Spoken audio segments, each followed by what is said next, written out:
Hi folks, this is a video that has to be done because when I talked about this Peavey Ultra Plus when I got it, I didn't have a foot switch and I couldn't access the crunch channel, which is absolutely crazy. Now, I really don't know why the designers did it this way, that you couldn't actually access the crunch from the amp, but it's the channel.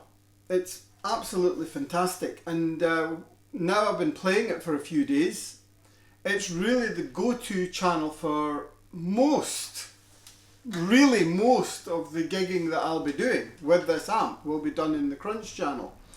Now, just so you know, it is the crunch channel because if it's red, that's the ultra channel. If it's green, it's clean, and if it's orange, yellow, orange, that's the crunch. So the controls are shared, the EQ is shared between the ultra channel and the crunch. So you can essentially set a rhythm sound and then set your ultra gain and volume to suit for lead work. So you're not going to have a huge shock in EQ. You're not going to be going from a scooped rhythm sound to a really honky Carlos Santana lead sound. They're both going to be very similar voiced, and you've got a few adjustments in that as well. We do have a crunch gain button as well, but I'll not activate that yet. Now, could you please like and subscribe if you like my ramblings. Now, I'm going to use my Jackson DK2, it's a Japanese Jackson with Seymour Duncan JB in the bridge, and two noise cancelling Seymour Duncan single coils. They're not humbuckers, they're just stacked single coils, so they still have a very single coil tone. And this is where I like this guitar with this amp, because it's given me a huge amount of versatility without having to jump on pedals or effects. I will use some boosts at times because it's the crunch channel after all, but really I think the amp actually sounds better without the boosts most of the time, because it stops it sounding quite so boxy. It's a very open amp, and the louder it gets, the more open. So I'm using the Harley Benton with Celestion Vintage 30s. That seems to work really well with, again, this amp. So I have the EQ, the treble at about 3 o'clock, the mid-range at 11 o'clock, and the bass, I'll just wind that back a bit to 1 o'clock. So we're not in very extremes of EQ here. It's a very powerful EQ, actually. So here we go with the bridge, and my gain is set at 10 o'clock.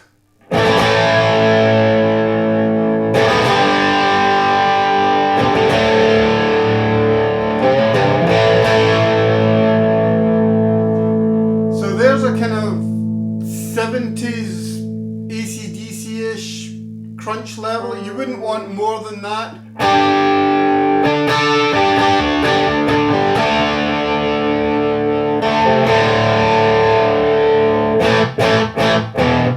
So it does all that.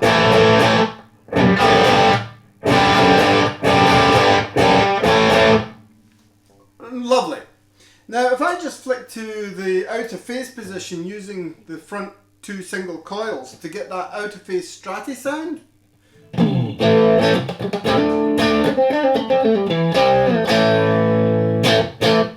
That's a fantastic kind of clean, rockish, bluesy feel, kind of that squashed Bon Jovi sound. I think he uses it in kind of the Keep the Faith kind of.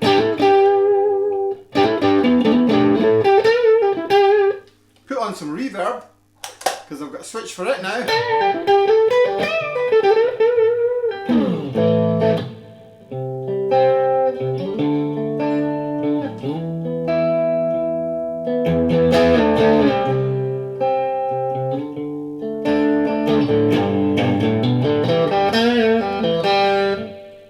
But even on the bridge with the volume down a touch,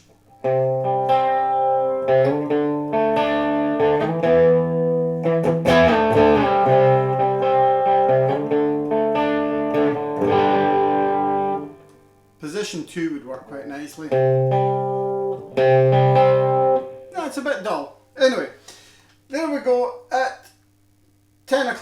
put the gain to halfway, and this is where probably playing live, if you're one guitarist, you might get away with this more for that kind of 70s rock. That little bit more gain, just filling it in a wee bit.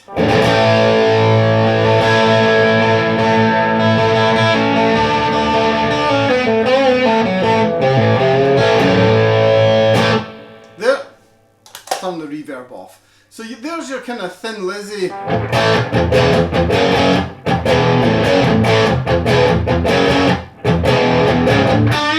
Oh, there.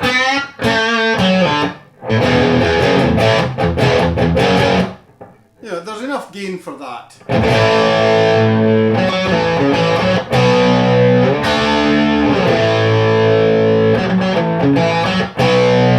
And still remain plenty percussive. I did a video about this, about how people sometimes make mistakes in having too much gain, and basically they have too much gain and not enough mids. But crunch channel of this almost voids that, because you get just the right amount and there's enough mids with everything set at noon, really. There's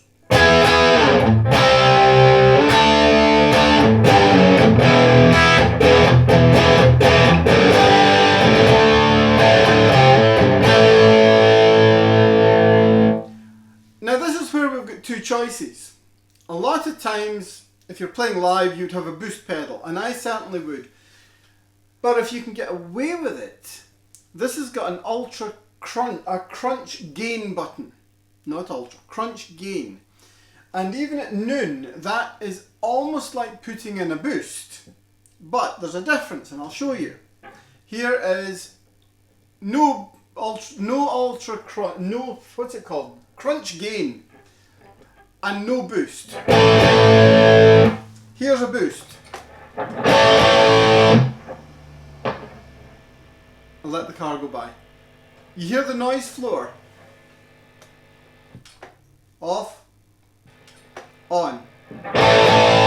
And yeah, that's a good amount of gain for hard rock.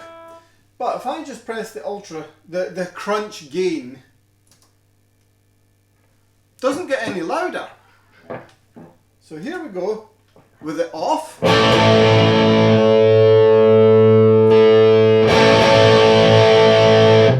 So essentially that is as much gain as putting the boost on, but the noise floor hasn't risen.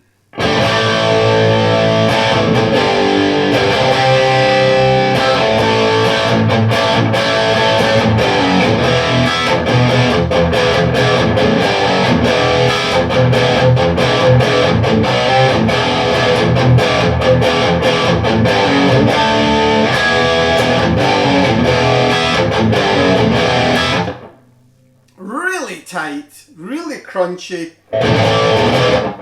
and tons of gain at that. And we're still only halfway on a crunch channel.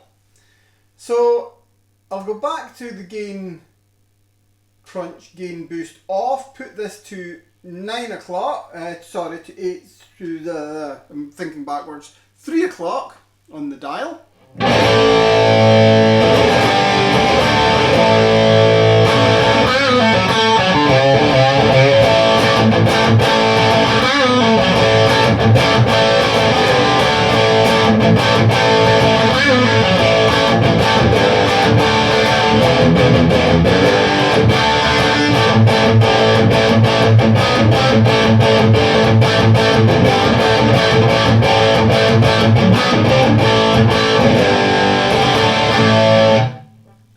But again, if I just boost that,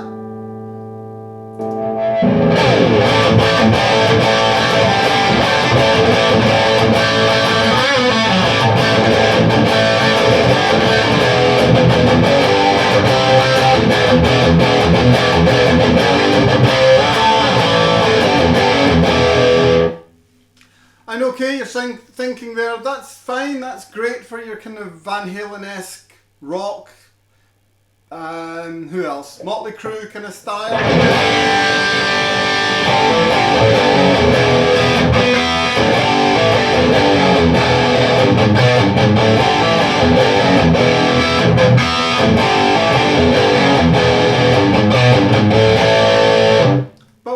play more Metallica. That's not going to work. That's not quite enough. But it is. Because obviously they used a slightly more scooped sound. But the power of the EQ in this, even on crunch, no boosts. This is just the amp. And the gain isn't maxed. We are at 3 o'clock.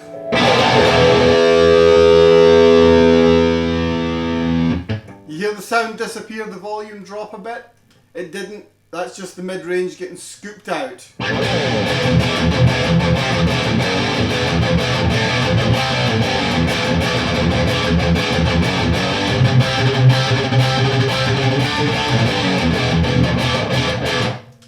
And I can scoop it some more.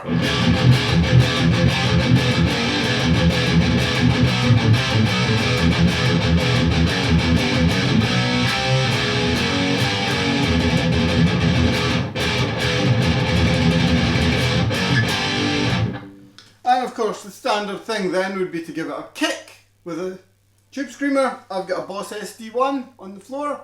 We'll do that.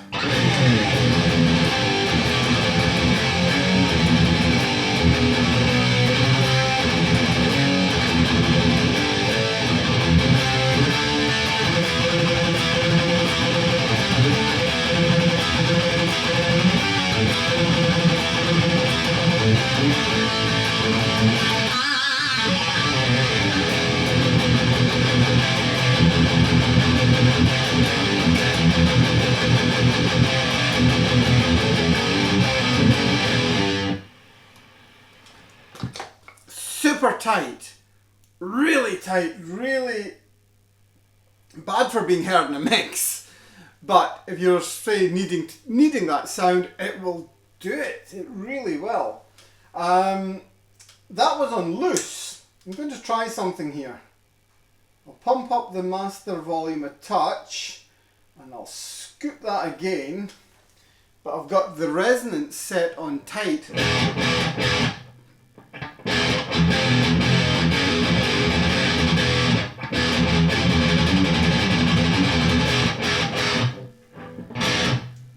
Bit more volume maybe. Now remember, this is no boost. This is the crunch channel.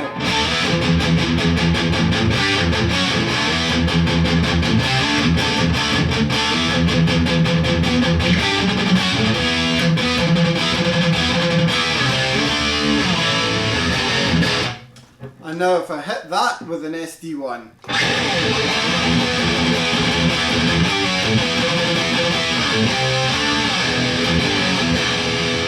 Actually it needs a bit of low end now.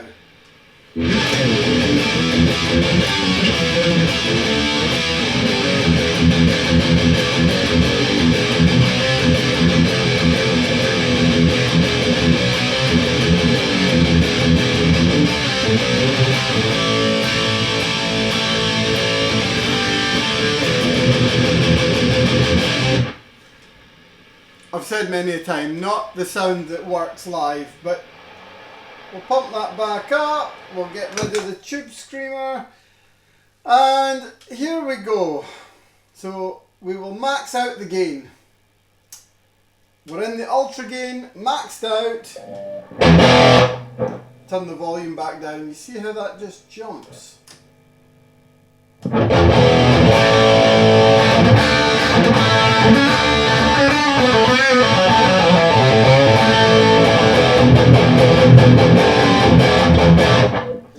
At that, the gain difference in tone between 3 o'clock and maximum isn't worth bothering with. Maximum? 3 o'clock. It's 6 and half a dozen. But that gives you a bit more clarity when it's set back at 3 o'clock.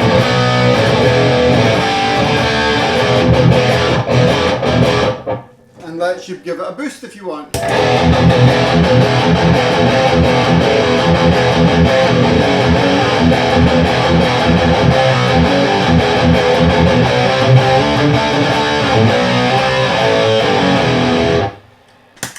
And this is why it's also important to try whichever boost pedals you have, because here's the Boss SD1.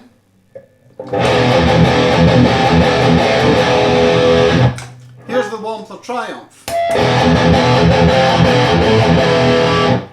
Now, to me, the Triumph I'm able to sculpt slightly so it doesn't actually change the colour of the amp as much, and I can just make it sound more.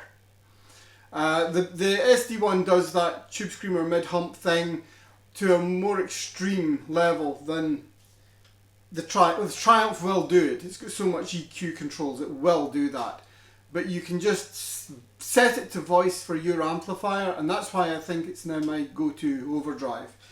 But there we go, that's enough time on this. The crunch channel on this is absolutely insane. It's so versatile, it's brilliant, and if I want to go and do lead on top of that, I've got two choices. I can either hit a boost, which will give me more than enough, or I can hit red and then go from this to this.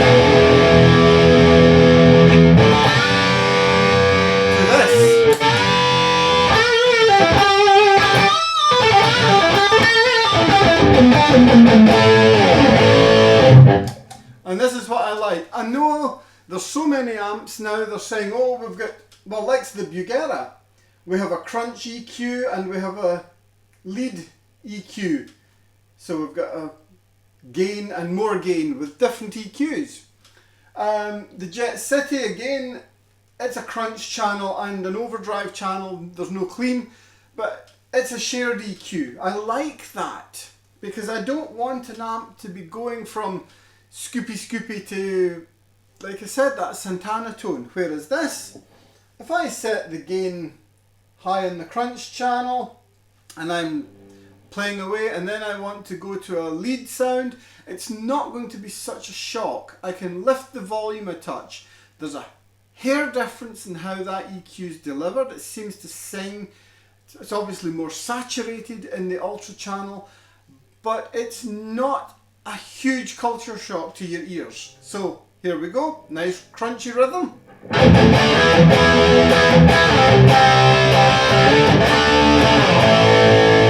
Into the lead.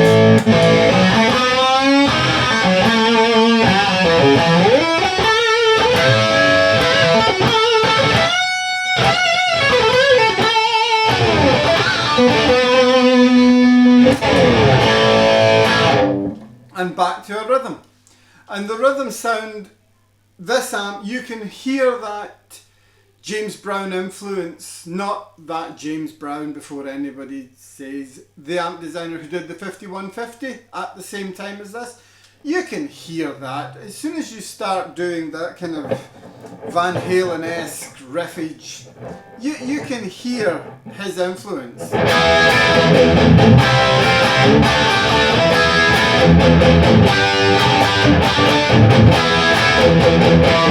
I know that was a Marshall before you say.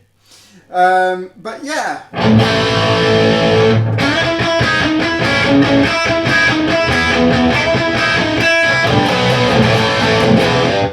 More than enough gain.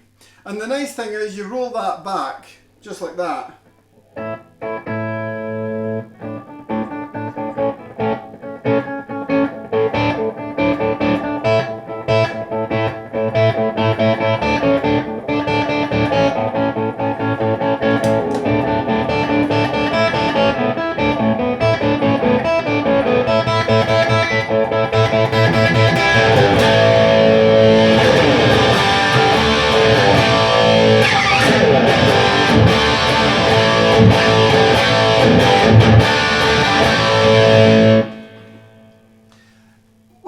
Reverb if you want, but and obviously in a big room you're going to get some of that naturally anyway.